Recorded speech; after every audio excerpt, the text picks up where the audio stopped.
In this video I'll talk about atoms and what atoms actually are. So I'll talk about the definition of an atom and also what it's made up of all its subatomic particles.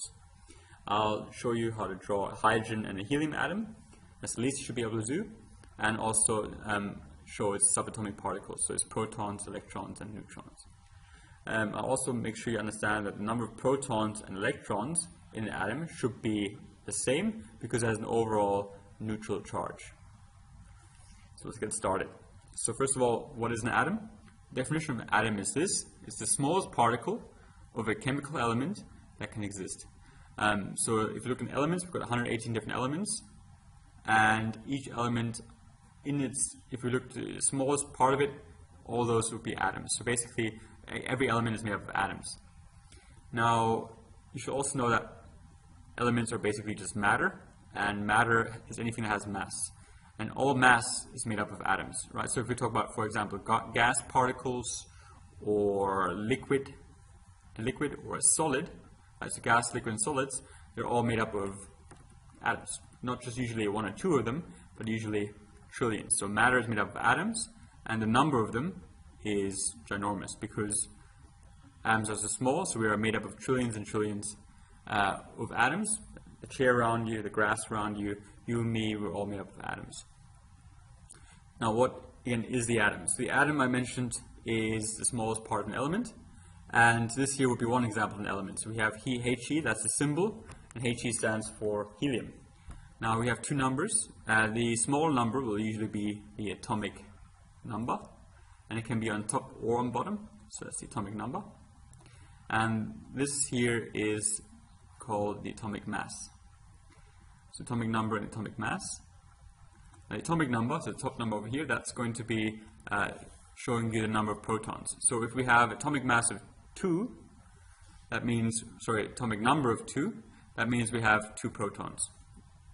So I'm going to draw 2 protons in the center because all the protons should be in the nucleus of an atom. So I'm going to draw 2 protons, and you should know that protons have a positive charge. Now, as I mentioned earlier, the whole thing has to be neutral, right? So if we have 2 protons, then how many electrons will we have for it to be an overall neutral charge, right? So the positive and negative have to cancel out, so we'd have 2 negatives and 2 positives, so we must have 2 electrons, and if we have 2 protons, for that to be overall cancelled out, right? So because atoms are always neutral. So protons have a positive charge, electrons have a negative charge, and in an atom, protons and electrons have to be the same amount. We have to have the same amount of protons as electrons. Now neutrons are, as the name suggests, neutral, so they have basically no charge. Now how do we know how many neutrons are in an element or an atom? So in this case, helium here says it has an atomic number of 2 and atomic mass of 4. Now the mass is actually going to be equal to the number of protons and neutrons. So if we want to figure out just the number of neutrons, all we have to do is take the atomic mass of 4 minus the atomic number, which is the number of protons, so 4 minus 2, and that'll get you 2, which is basically the number of neutrons. So in this case, we also have 2 neutrons. So that's your basics done in terms of atoms, right? So we have 2 protons because the atomic number is 2. We have 2 neutrons because the mass number is 4, so 4 take away 2 because the atomic number is 2 equals 2, so we have 2 neutrons and 2 protons. And electrons, well, we've got 2. Why? Because they have to cancel out. So if we've got 2 protons, we must also have 2 electrons. Now hydrogen, right, so we look at hydrogen. The top number here is your atomic number, and the bottom number is your mass number. In this case, conveniently they're the same number, so it's 1 for both. So if I were to draw the actual element, well, how many protons do I have? Well, it says 1, right? So I'm going to draw 1 proton into the nucleus. If I want to figure out the number of neutrons, after the atomic number, which is 1, minus the mass number, which is 1. So 1 minus 1, well, that's 0. So I've got no neutrons in this hydrogen atom.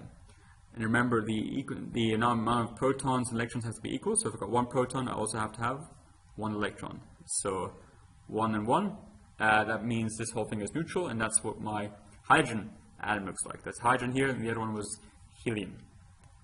Back to learning intentions, right? We want to know the definition of an atom. So it's the smallest part of an element.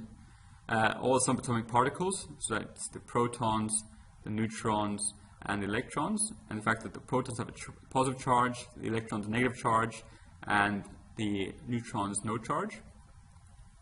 We want to be able to draw the hydrogen and helium atom, right, from if we have the atomic number and atomic mass given, and also be able to draw a nucleus, which is the center of an atom, with the protons and neutrons inside of it, and then the orbits around it, which will contain your electrons. And again, we should know that the number of protons, electrons in an atom should contribute to its overall neutral charge. So basically, we have to have the same amount of protons, as electrons in an atom.